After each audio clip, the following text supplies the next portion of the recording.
My husband had oligospermia, so we decided to try IVF. Before the embryos were synthesized, I caught my husband swapping my eggs for those of his dream lover. I didn't say a word. I just swapped my eggs back. And, while I was at it, I swapped his sperm for my ex-boyfriend's. 25 years later, the dream lover showed up at our door, sobbing with tears streaming down her face. Sweet daughter, I'm your real mother. Chapter 1. Roma and I returned home after our overseas trip to explore a medical collaboration project, only to be stunned by the scene in front of us. A crowd of people, including distant relatives we never usually see, had gathered in our home. It looked like a family meeting of some sort, and anyone who didn't know better might have thought we were hosting a grand reunion. The most striking sight was Ava, sitting in the middle of the living room, crying her eyes out. Lucas, my wonderful husband who was rarely ever home,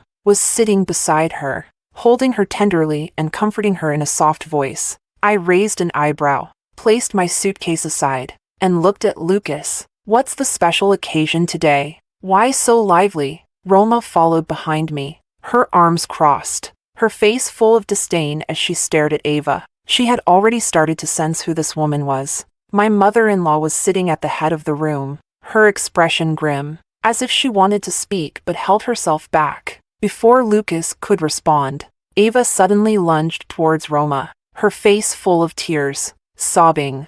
My sweet daughter, I'm your real mother. Roma deftly stepped aside, her face filled with disgust, as if Ava were something filthy. She took a step back and spoke coldly. My mother's name is Helen. This girl is truly my little sweetheart. I took Roma's hand and gave her a reassuring look. Then, I raised my hand and slapped Ava across the face. The crisp sound of the slap echoed throughout the living room. Don't go around claiming relations, I said coldly, my eyes sharp as knives. Lucas shot to his feet, rushing to Ava's side to help her up. He pointed at me and shouted angrily. Helen, have you gone mad? How dare you hit Ava? He raised his hand, looking like he was about to hit me. Roma reacted quickly, stepping forward and giving Lucas a slap of her own. You dare hit my mother? Roma's voice wasn't loud, but it carried undeniable authority. Lucas was stunned, both furious and shocked, as he raised his hand to strike Roma. Ava, however, pulled him back, crying with false sincerity. Lucas, don't hit her. She's our daughter. Her act of maternal concern made me feel like vomiting. Lucas lowered his hand, glaring at Roma with rage. If it weren't for your birth mother, I would have taught you a lesson today. Roma sneered. Oh, I'd like to see just what you think you can do. The fierce look in her eyes reminded me so much of my younger self. I felt a surge of satisfaction. This girl truly is the product of my careful upbringing.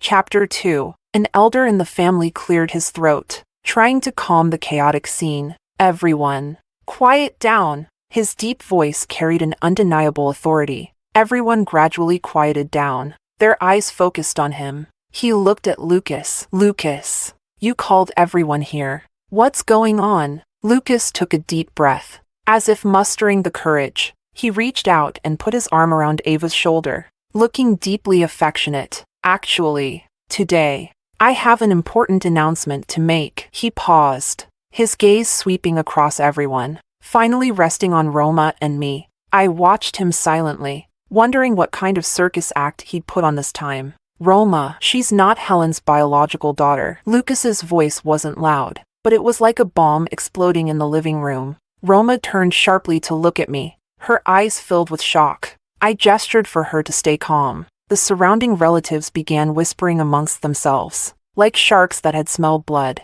growing excited and restless. Back then, when we did IVF, Lucas paused, as if the words were hard to say. The doctor said Helen's eggs weren't viable. To spare her feelings about becoming a mother, I used Ava's instead. This idiot not only stole and cheated, but now he's trying to throw dirt on me.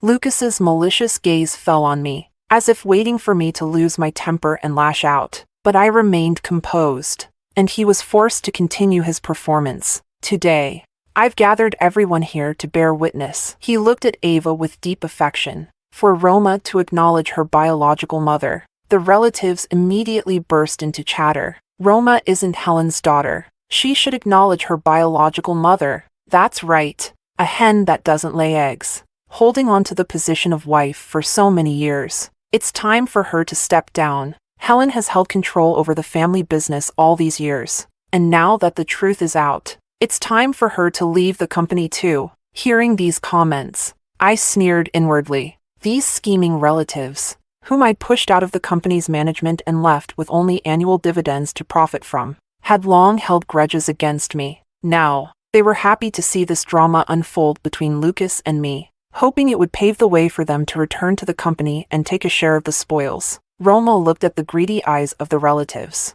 her grip on my hand tightening. I said, Roma is my daughter. She will only ever be my child. My voice wasn't loud, but it was firm and resolute. Ava put on a helpless expression, her voice choking with emotion. Sister, how long will you continue to deceive yourself? Chapter 3. I wasn't deceiving myself. Roma truly is my child. Did Lucas and Ava really think they could fool me?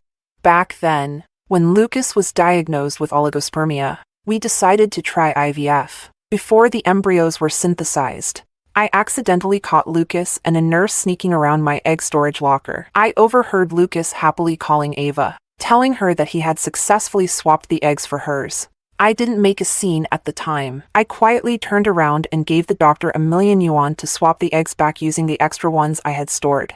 I also kindly asked the doctor to swap Lucas's sperm with that of my ex-boyfriend. On the day the embryos were synthesized, Lucas and I witnessed the miracle together. He was unnaturally happy, probably thinking that it was his and Ava's child. Watching his foolish face, I nearly died of laughter on the inside. All these years, watching him act like a fool, doting on Roma, has been beyond satisfying. He tried to deceive me, but instead, he ended up unknowingly raising someone else's child for over 20 years. Lucas interrupted my thoughts, mocking me. You're just stubbornly denying it. Roma may have been born from you, but the egg wasn't yours. Her biological mother is Ava. My tone was calm, with a hint of provocation. Are you daydreaming? If you don't believe me, let's do a paternity test, Lucas said, resolutely. And I want a divorce. You've treated me like a simp, forcing me into marriage after 25 years with you.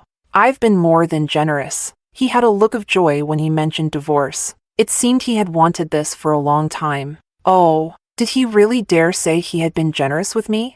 Married to him for 25 years. I might as well have been a widow for 25 years. While I was raising our child alone, he was indulging in romance with Ava, while I fought in the business world to hold up the family name. He was living a lavish life in entertainment venues. But there was one thing he got wrong. I wasn't his simp because I loved him. Marrying him was just a means to gain the title of the young madam and take control of the family business. And now, the company is entirely under my control. So, Lucas is no longer of any use to me. We can divorce. I shrugged indifferently.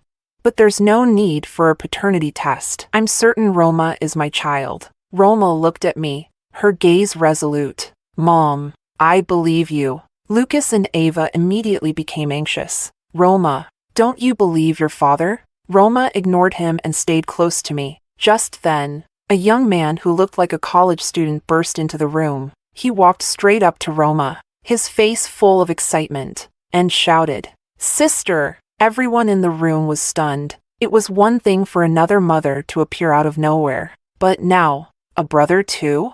Chapter 4. I looked at the boy who bore a resemblance to Ava, and a suspicion began to form in my mind. This must be Lucas and Ava's illegitimate child. They hid it well, 20 years without me finding out. It seemed this drama was even more exciting than I had imagined. My mother-in-law sat at the head, looking at the boy, her demeanor commanding without a word. Lucas, what is going on here? The atmosphere in the living room froze once again. The boy looked on the verge of tears, his eyes red. Sister, my name is Paul. I've always known about you. He spoke hesitantly, his voice trembling slightly. He glanced at me secretly, then quickly lowered his head, as if he was afraid I would scold him. My mom, she often told me about you. Said that you were very talented, very beautiful. Ava began to sob at just the right moment. covering her mouth with a handkerchief, her shoulders trembling. "Roma, my dear daughter, I've missed you so much all these years." She looked up, her eyes brimming with tears, as if she had suffered greatly. "Your brother, he has also missed you all this time. We've often watched you in secret." Paul nodded eagerly, quickly adding, "It's true, sister. I even enrolled in your school, just to be closer to you." He took a stack of photos out of his pocket and carefully handed them to Roma. "These are your photos." I took them secretly." Roma took the stack of photos and quickly flipped through them. There were pictures of her in a graduation gown, smiling brightly, after dance practice, looking tired, during a debate with her classmates, looking animated and full of energy. Roma felt her skin crawl. For all these years, a creep had been lurking near her, spying on her, taking secret pictures of her.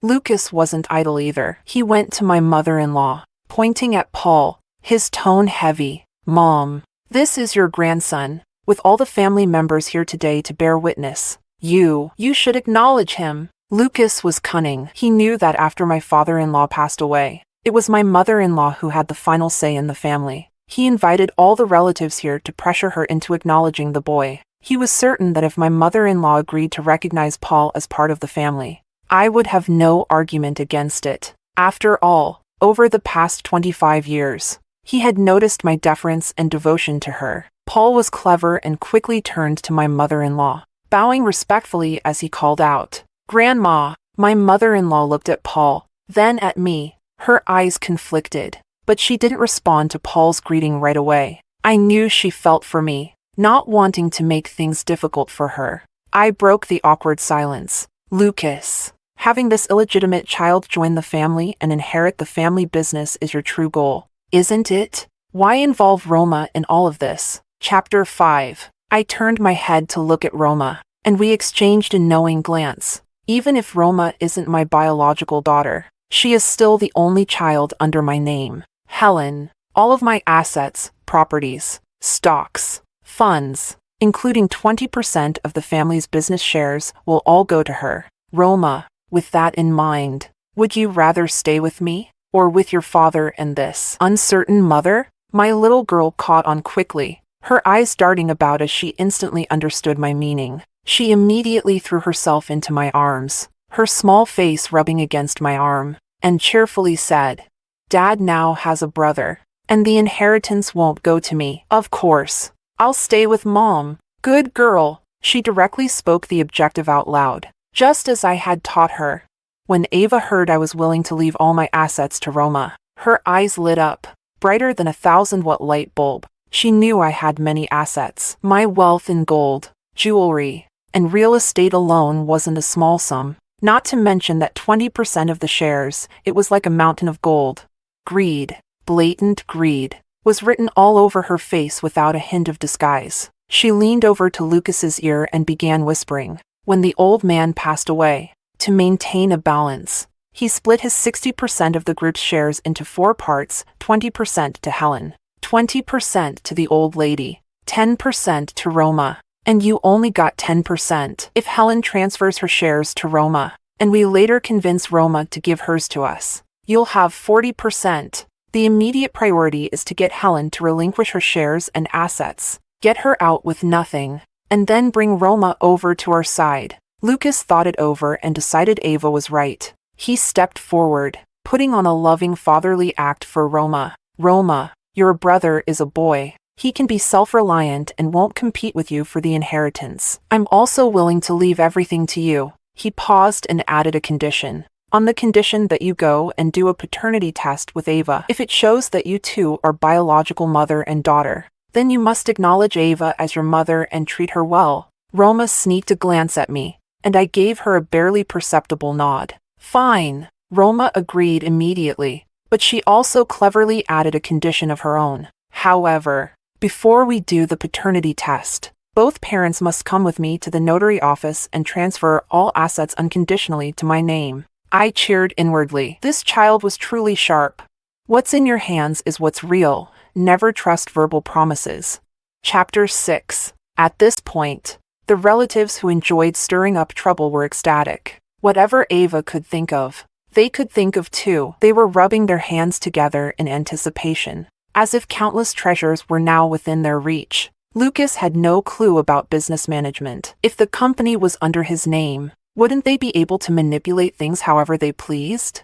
Great, great. This is how it should be. One relative cheered. I'll contact someone from the notary office right away. Another relative pulled out his phone and started dialing. The group was busy, acting as if they were organizing a celebration. Meanwhile, my mother-in-law, watching the chaos, tried to dissuade me out of concern. My dear child, are you sure you want to go ahead with this transfer? You might want to reconsider. I smiled and shook my head, reassuring her. Don't worry, Mom. I know what I'm doing. My mother-in-law always knew how capable I was. Seeing my calm demeanor, she decided not to press further. With their help, all the assets under my and Lucas's names, except for $50,000 each for living expenses, were transferred to Roma's name. In the notary office, Lucas and Ava gazed lovingly at Roma. They seemed to see a future where they would be leading the family business and wielding power. Smiling brightly, I looked at them,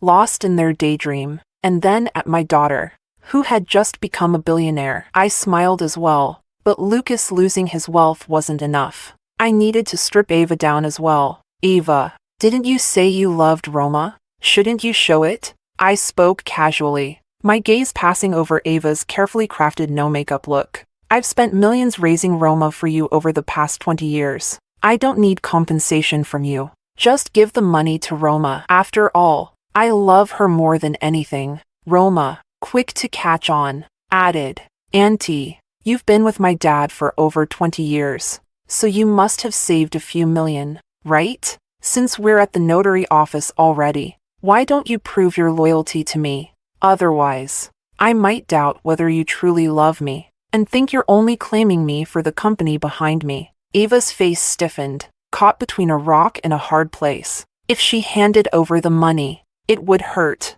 If she didn't, Roma would question her motives for reconnecting. You can't catch a wolf without sacrificing a lamb. Gritting her teeth, Ava pulled a card from her bag and handed it to Roma. Roma, dear, of course. Mommy loves you. Here's $5 million, it's what I've saved for over 10 years. Roma took the card without hesitation and called the notary personnel over to formalize the transfer immediately. Ava stood beside her, smiling, though her smile was twisted, as if she were being carved up alive. Chapter 7. The testing facility was chosen by Lucas. He was afraid I would manipulate something, so he picked the most authoritative national-level forensic institute. I snorted, thinking he was so clever. After the staff at the testing center collected blood samples from Ava, Roma, and me, I asked them to also collect Lucas's blood for the test. Lucas looked at me in disbelief. Helen, are you crazy? There's no doubt that Roma is my child. I smirked maliciously. Since we're here, let's do it all. Roma, though she didn't understand why I was doing this, knew that I must have a reason.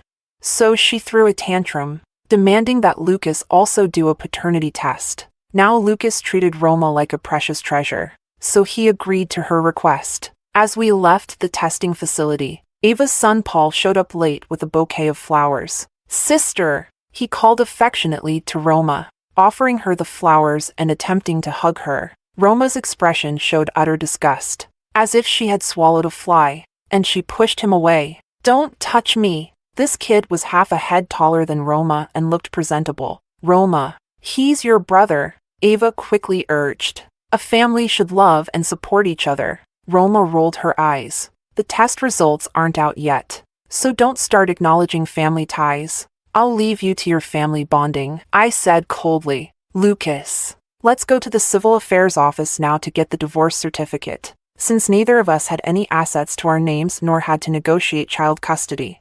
Lucas and I didn't need to sign any divorce agreement. We simply went to the civil affairs office and obtained the divorce certificate. Ava's eyes widened with excitement.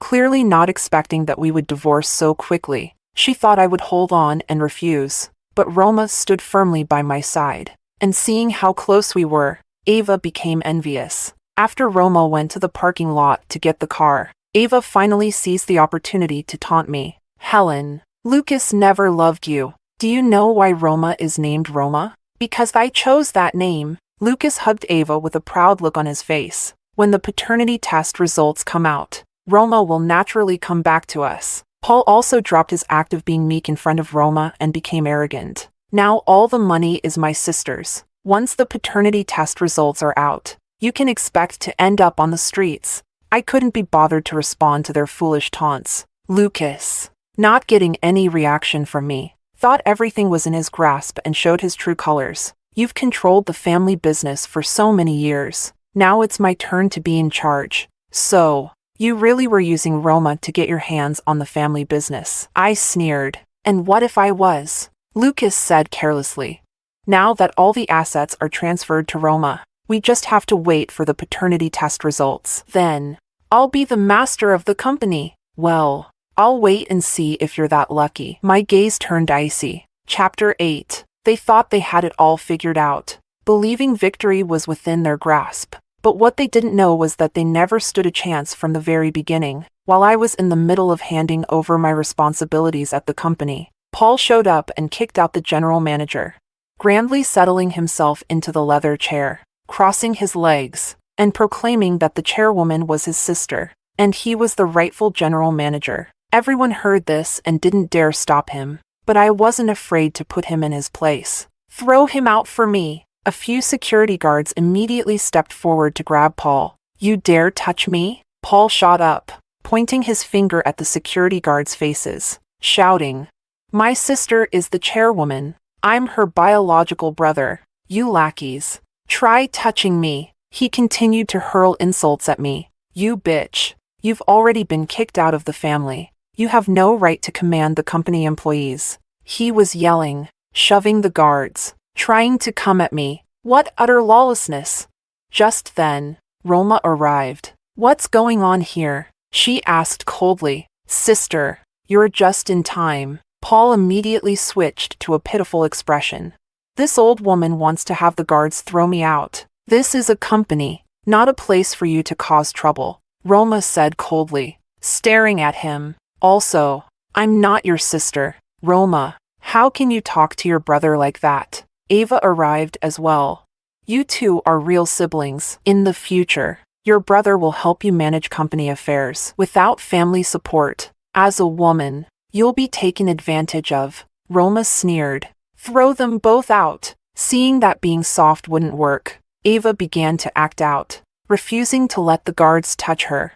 I'm the wife of Lucas, the heir to this company, and Roma's real mother. This company is mine too. I sneered. Throw them out. Don't dirty the company. The security guards, finally understanding who was in charge, lifted the two oblivious individuals and dragged them out. Ava continued to yell, Helen, just you wait. When the test results come out tomorrow, I'll make you beg on your knees for me to give you a meal. I looked at her disheveled state and said calmly, Don't worry. I've been waiting for the results all along. Chapter 9. Finally, the day Ava had been eagerly waiting for arrived. I made sure to get up early, dress up nicely, and put on some light makeup. After all, I needed to look my best to watch Ava's face when she got slapped with reality. Aside from my mother-in-law, Lucas once again invited all the relatives to the Forensic Institute for the big reveal, probably hoping that more people could laugh at my expense. Ha, naive. He wanted everyone to laugh at me. But in the end, he was the biggest joke. Before seeing the results, I smiled mockingly and asked Lucas, This is the Forensic Institute you personally chose. You won't object to the results, right? Lucas straightened up and said confidently, Of course not. I always keep my word. I almost burst out laughing. He truly wouldn't believe it until he saw it with his own eyes. The examiner hadn't returned yet, and Ava began her performance. She clung to Lucas's arm affectionately, resting her head on his shoulder, speaking in a soft, sweet voice. Lucas, once the results are out, our family of 3 will finally be reunited. As she spoke, she shot me a provocative look. I ignored her completely, turning to look at Roma. Sure enough, Roma also had a cold expression, ignoring Ava's little act. Ava hit a wall and felt a bit awkward, but she quickly adjusted her expression and turned to Roma. I'll be your mother from now on. So if there's anything you want, just let me know. As she spoke, she pulled out a delicate little box from her bag and handed it to Roma. This is a necklace I bought for you. A gift to celebrate our reunion. Do you like it? Roma didn't even glance at it, coldly replying,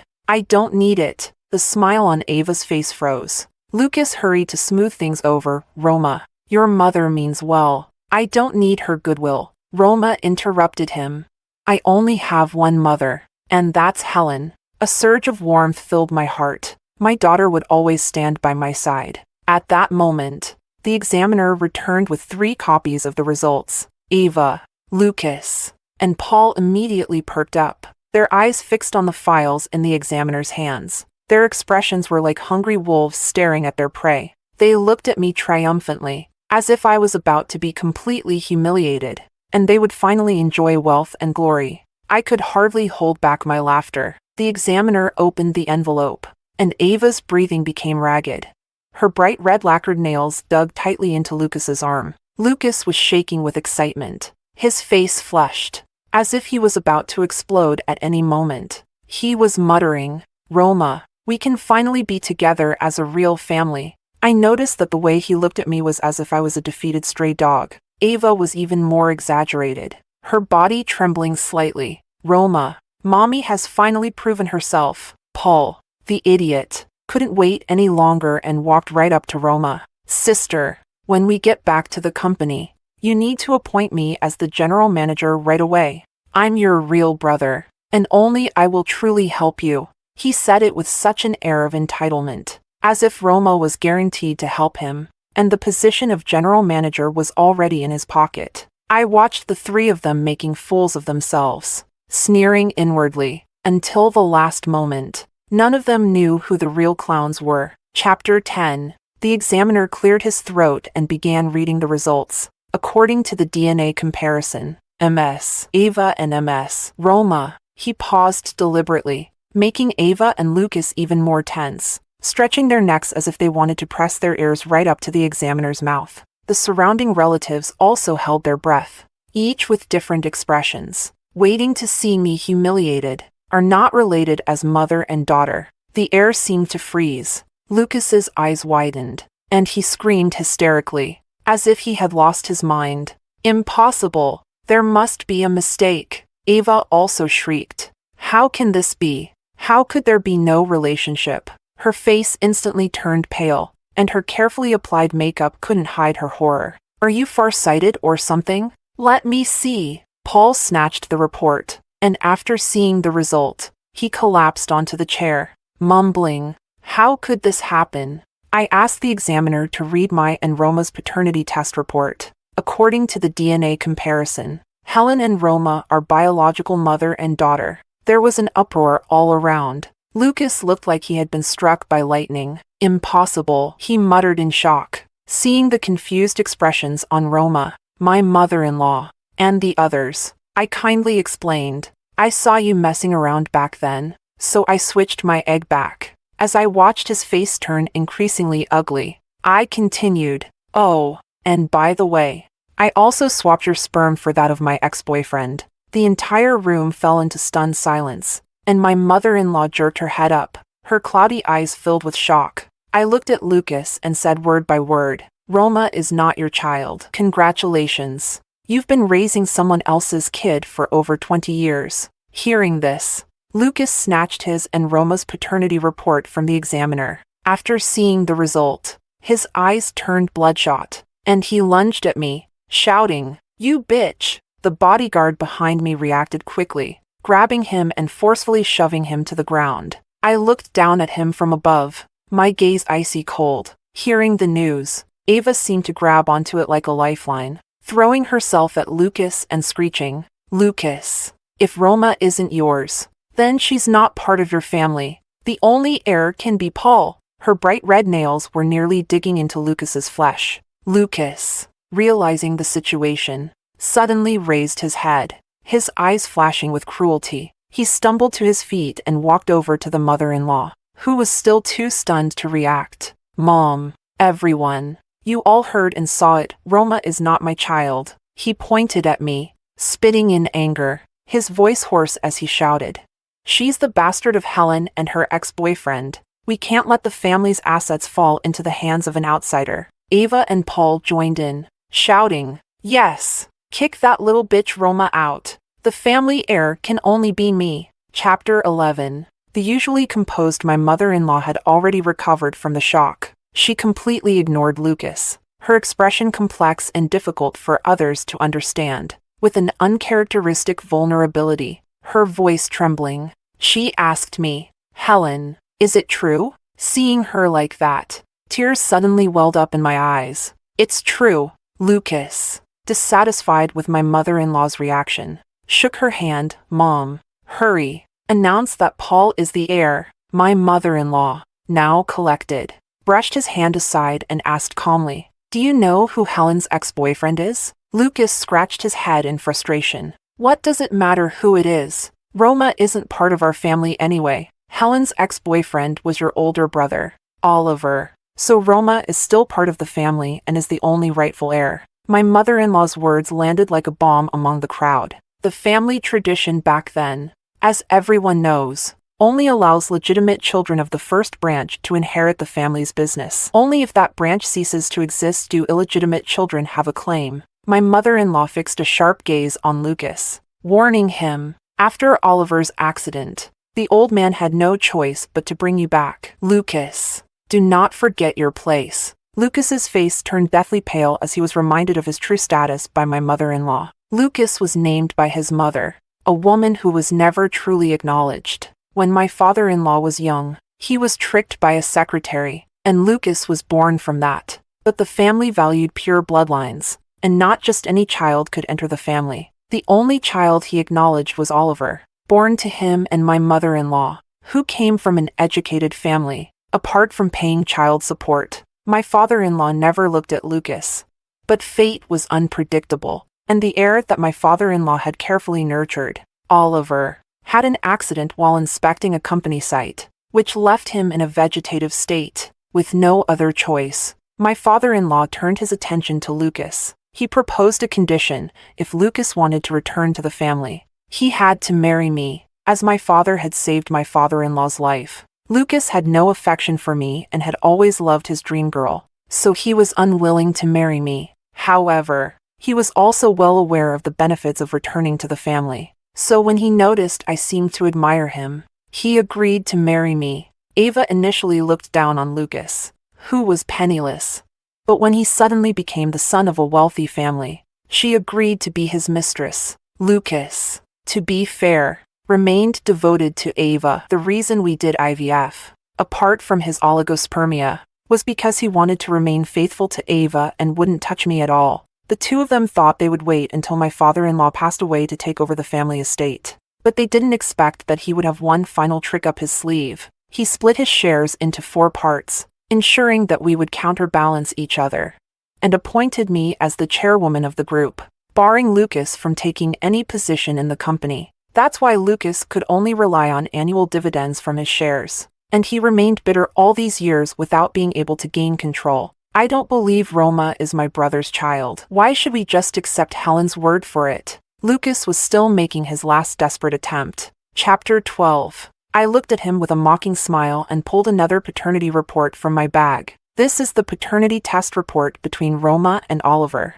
I opened the report and displayed it to everyone. If you still don't believe it, that's fine. Oliver is lying in a nursing home, and Roma is right here. We can request a national-level testing agency to conduct a new on-site sampling and verification. Roma is of the family bloodline. I believe everyone will be convinced. Ava and her son were dumbfounded. They had never imagined that Roma was actually Oliver's child. My mother-in-law appeared as calm and composed as ever, but there was a fleeting glimmer of tears in her eyes. The relatives began murmuring amongst themselves. So Roma is Oliver's child. That means Roma is the rightful heir of the family. Looks like Lucas, the illegitimate son, has no chance of taking over the family's wealth. Their eyes, now filled with disdain, turned towards Lucas. Lucas looked like all the energy had been drained from him. He collapsed to the ground, his eyes vacant. Not only did he fail to make Roma acknowledge Ava, but he had also given her all the assets.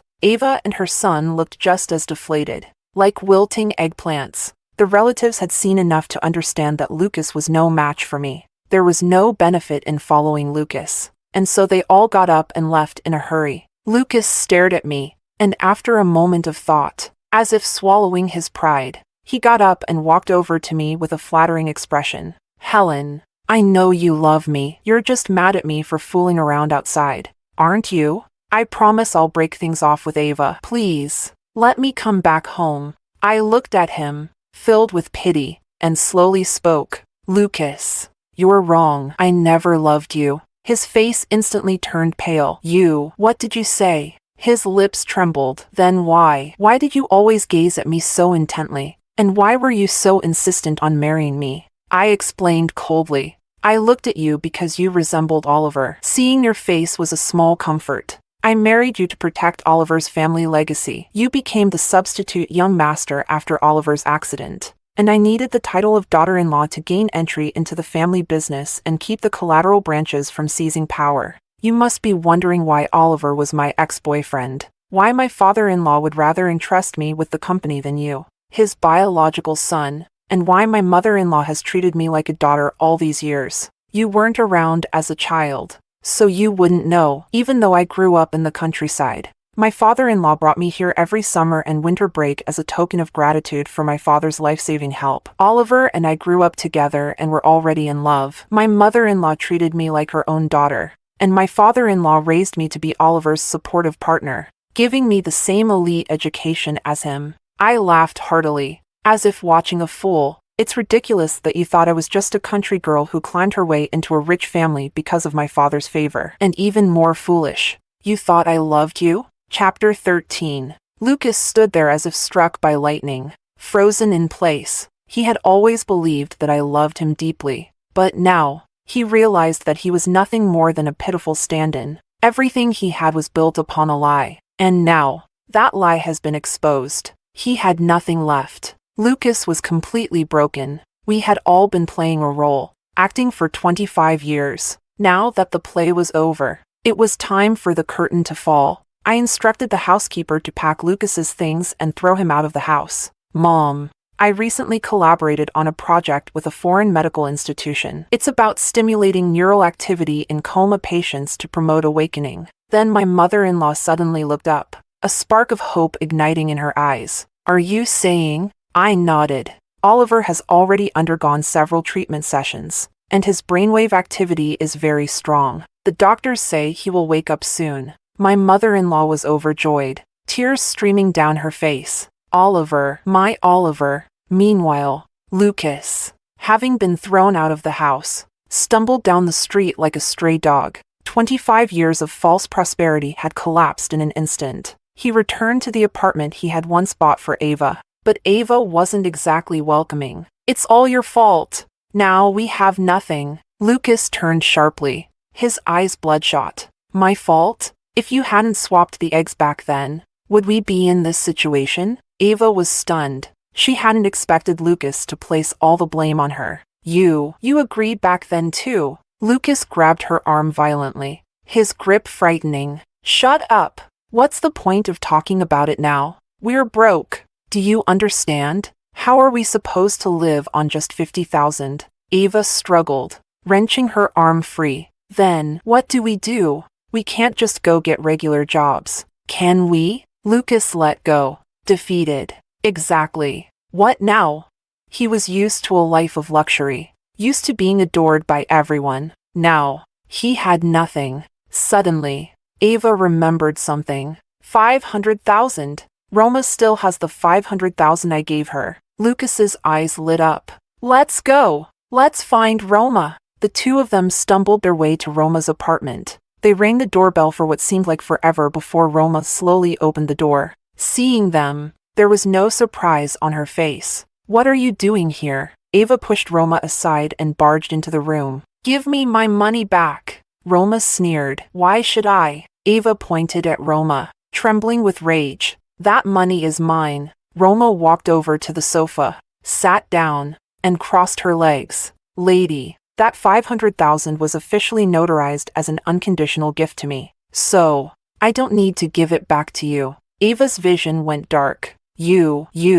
She pointed at Roma, stammering but unable to form a complete sentence. Suddenly, a sharp pain gripped her chest. Her vision went black, and she collapsed. Lucas was terrified. Ava! He rushed over, holding Ava, screaming desperately. Roma watched the scene, and out of a sense of decency, called 911. Then, as if nothing had happened, she went back to reading her book. Chapter 14. Lucas and Ava blamed each other after failing to get the money. When the $50,000 ran out, Lucas had no money left. Ava wasn't about to spend the only tens of thousands she had left to support Lucas, so she pushed him to find a job or else she'd kick him out as well. Later, I kindly made a call to a headhunter and arranged a job for Lucas. Some time after that, I invited Roma to join me for dinner. On the way to the restaurant, I was humming a tune. Roma asked me why I was so happy. I said it was because there was a good show coming up. In the private room on the second floor of the open kitchen restaurant, Roma watched through the transparent glass. She saw Lucas, who had never lifted a finger for domestic work, now dressed in a chef's uniform, cooking at the restaurant downstairs. She raised an eyebrow at me. Is that it? Of course not. Just keep watching. I smiled and told her to be patient. A moment later, we saw Ava enter the restaurant with a handsome man with a nice physique. The two of them were laughing and joking, looking very close. Lucas obviously saw them too, and his expression froze instantly. Ava?